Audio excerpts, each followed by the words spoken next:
Hello বন্ধুরা, তোমরা সবাই কেমন আছো? আশা করি ভালো আছো। আর আমিও ভীষণ ভালো আছি। আর আজকে ঘুম থেকে উঠতে কিন্তু আমার ভীষণ দেরি হয়ে গিয়েছিল। আর এই শীতকালে না লেপের তলা থেকে বিশ্বাস করো উঠতে কিন্তু সকাল সকাল একদমই ইচ্ছা করে না। কিন্তু তারপরে যখন উঠলাম তখন দেখছি চারিদিকে প্রচুর রোদ বেরিয়ে গেছে। আর আমি তো ভিডিওটা করছিলাম ঠিকই, কিন্তু এত রোদ এসে আমার মুখে পড়েছিল আমি বুঝতেই পারছিলাম না। কিন্তু যখন আমি ভিডিওটা করার পর দেখি তখন দেখছি প্রচুর রোদ পড়েছে। তো ভিডিওটা একবার করে বোঝা যাচ্ছিল, যাই হোক কিছুটা হলেও বোঝা যাচ্ছে।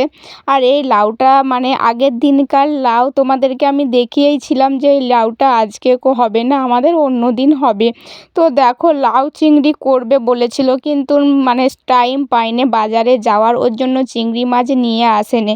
ওই জন্য দেখো লাউটা এত কচি লাউ, মানে লাউয়ের যে বীজ হয় না সেইটা পর্যন্ত হয়নি, এত কচি।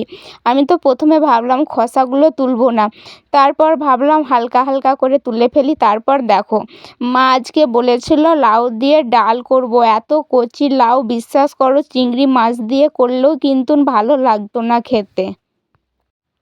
তাই কচি লাউটা কী দিয়ে আর করা যাবে, ওর জন্য মা বলেছিল মুসুর ডাল দিয়ে করতে। তারপরে তো দেখতেই পেয়েছো তোমরা, আমি মানে ভাত বসিয়ে দিয়েছিলাম উনানে।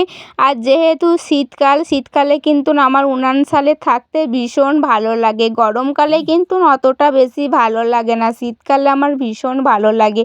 তারপরে দেখো মা এইখানেতে ভাত করার পর ভাতটা মায়ের আজকে রান্না করেছে, সমস্ত কিছু রান্না মাই করছে। আর এইখানে দেখো মা এই যে বসে গেছে মানে তরকারি আরে করতে।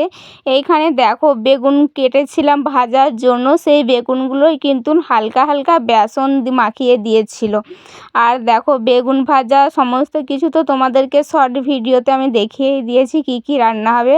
আর এইখানে দেখো পাতলা করে করেছে সয়াবিন আলুর তরকারি, আর ডাল করেছে। আর এইখানে আমরা ছিল, এগুলো মনে ছিল না, তারপরে মনে হয়েছে আছে, ওর জন্য দেখো আমরা চাটনি করেছে। আর এইখানে মুগ ডাল করেছে।